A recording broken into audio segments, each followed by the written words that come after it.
the Global Exchange Show, hosted by Andrae Smith, exclusive to Corp Radio. Tuned to the business frequency. Let's try again. Okay. Welcome to Corp Radio. I'm Andrae Smith, and I'm your host for the Business Exchange. Today, I'm welcoming Ed Harmoush, who is the founder from Practical Networking. Welcome, Ed. Thank you. Glad to be here. Awesome. Well, before we dive into it, I would love to get a quick intro on you, who you are, where you are right now in the world, and what does Practical Networking actually do? Yeah, so my name is Ed Harmoush. I have traditionally been a network engineer. My people help build the internet, help build data centers, help build the cloud and all of that. And I did that in the corporate world for about 15 or so years. In that time, I really enjoyed the days where I got to train either another coworker or an account manager or a customer. And I, at some point, decided that maybe training is what I wanted to do because that kind of lined up closer with my personal interests and desires. So about 10 years ago, 10 to 11 years ago or so, I quit the corporate world and I started a training company called Practical Networking. The first 5 years of that, I was doing more corporate training and certification-based training. I would go around teaching Cisco curriculum, Cisco certification curriculum to various sites. And that was fun. I did enjoy the in-person classes, but the industry was shifting from in-person classes to more online classes. And then COVID hit, which increased the rate at which that shift was occurring. So I pivoted the business about 5 or so years ago. In fact, just before COVID, really, I decided to commit to doing online courses only. The online courses are all recorded. So I record them with my camera, I put them online, and people buy them, and it's all kind of built around trying to do things passively. The corporate training side was still very much trading my time for dollars, which I didn't really want to do. But now doing everything asymmetric like this, it kind of lined up a bit more with the lifestyle that I was going for. So we teach network engineering, network security. The main classes are one course on how we secure the internet, and the other one's kind of a basic how computer networking works. Amazing, awesome. And I noticed on your website, you said you were building something that was not too basic and not too dense, and you tried to find a happy medium in your courses. Can you tell me a little bit more about that? Yeah, absolutely. So a lot of technical training is people regurgitating the way that they have been taught the information in the past, right? And that can sometimes work. That sets you up kind of with a baseline minimum to then go and do the job and learn it more yourself. In my case, I did the job for 15 years and I enjoyed it. It was super fun, but I got essentially time in the trenches that I'm trying to communicate in the courses as well. So I do teach the basics, but I teach them from the level of like, here's an engineer explaining to a junior engineer, not so much here's the basics of what you need to know to understand a job role or something like that. But at the same time, you don't want to go too, well, you have to be selectively technical in the training courses, because if you go too technical too soon, you sort of lose the audience because they don't quite understand why any of this is important to go to that level of depth. So I try and balance essentially how fast I go into the deeper technical parts, while not ever really staying so far in the shallow end, if that makes sense. Makes a lot of sense. And I think, you mentioned you've done corporate training and you've also sold B2C. How would you say, what's the difference between the two for you in terms of selling your courses? What have you found over the years? Yeah, they're both really fun. I have a heart for the B2C sales because I was a C myself, if you will. And so when I finally came across that training course that answered the questions I had, it was like such a relief, such a satisfying moment. And so I want to try and communicate that to other folks as well. Moreover, I like teaching folks that are trying to break into the industry, and those don't necessarily have the corporate financial backing to pay for kind of high-end exclusive training and whatnot. So I want to try and keep things available to as many people as possible. The B2B stuff is fun for its own different reasons. Often when I'm doing a B2B course like at a particular corporate site, it's great because we get to go deeper on the stuff that they are actively using. And so if I'm trying to teach, say, 10 different things, maybe the sixth and eighth things are very, very important to what they do in a day-to-day. So when we get to those subjects, we spend all this time digging into their environment, their network, their their needs, and it gets fun to kind of nerd out as an engineer again and not be so much of just an instructor, just a trainer again. So both are super entertaining for different reasons. So cool. Yeah, we have a lot of South African listeners on Corp Radio. And one thing that is a problem in South Africa is that there is a tech skills shortage. So, for companies and business owners listening, a big challenge would be whether to outsource or build these types of technical skills in-house. So what would you say the case would be for South African businesses to try and build it in-house, or would you recommend they just outsource? Yeah, so that's, I mean, I'm gonna try not to give the generic depends, it's case by case type thing. So let me see if I can go a step deeper with that. We'll say for the core networking skills, that's now rapidly becoming almost like a bare minimum for almost any tech role. Everything these days is connected to the internet, right? If you're a software engineer, you're creating an app or a program that's connecting with a computer network at some point. If you're a systems admin, then of course your systems are communicating with the internet at some point. So having a systems admin or a software engineer that also understands networking essentially increases the value and of what that person can provide for the company. So to go back to the original question, for almost any tech discipline, I think training your people on how computer networking works and the internet works and how two computers speak over the internet or how you speak to websites on the internet, I think all of that pays huge dividends in whatever roles that they actually are.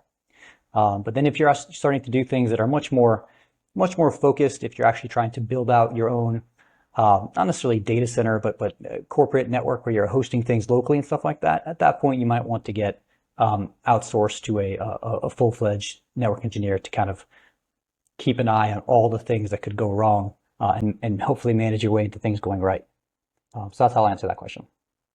Yeah, I think that was a really kind of great oversight because there's a space for both. But as you mentioned, training in-house does increase the value of that employee long term, and it'll just help them understand the general space they're in way better. So yeah, I think a lot of people can walk away with that as some helpful advice. So just, segueing off a little bit into the course creation space, I think a lot of companies and individuals, have skills or they have a team with expert skills. How would you say they could package those skills, or what would be the first steps for them to package those skills so that they could create another revenue stream, selling an online course, for example, or doing training? Yeah, that's a good question. So the first question you'd have to ask is how much of what that company is doing translates to the industry.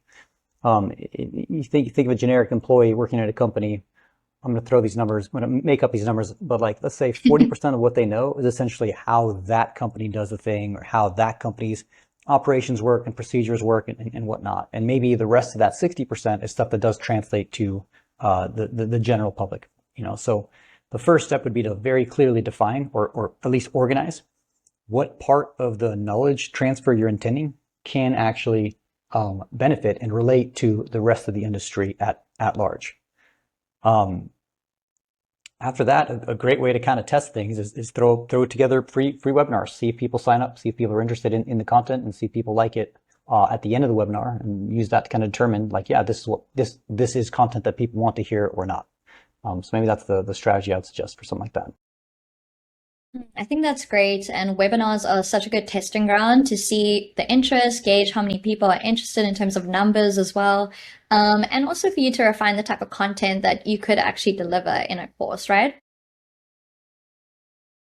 Absolutely. Because it's giving you reps at delivering the content as well. Absolutely. Yeah. And with everything that we build in business, we use different tools and platforms to do this. So what tools and platforms would you recommend for people building courses in the tech space or just in general that they can use to actually help them scale and deliver those types of programs online? Yeah, absolutely. I mean, so most of my content is a mix of me on camera and a screen recording. And so for the screen recording, I use software called OBS. I think it stands for Open Broadcasting System or something like that. but it's free, open source software. It can do a ton, so there's a bit of a learning curve to how to use it. Hmm. I learned that about, call it 8, 9 years ago, but nowadays there's so much screen recording software, so I wouldn't necessarily recommend OBS as your first step. There's no shortage of like easy to use, simple interface screen recording. Most of it is often just built into Windows and Mac by itself. Um, I record also my camera because I think it's important for students to have like a connection to the instructor. So I always try and have some of me on each lesson that I teach. And I bring those together in editing software known as DaVinci Resolve. DaVinci Resolve has a free version, which is perfectly capable. I'm very happy with it. I used it for like 4 or 5 years before I started paying for the professional version, if you will. And I'm equally happy with the professional version as well. Otherwise, my content I create I still use PowerPoint. I know there's the whole kind of death by PowerPoint type thing, but I think there's ways to make PowerPoint much more entertaining, and I would happily offer my content as evidence towards that, if you will. Great. And then in terms of hosting your courses, do you use a specific platform or do you just build that into your site directly? Yeah, I use a platform known as New Zenler. They are sort of like a Kajabi replacement of sorts. They're meant to be kind of an all-in-one platform. They host my courses, they host mailing lists, they host webinars, live meetings, live trainings, and stuff like that. They're a pretty full-featured platform. Definitely recommend New Zenler.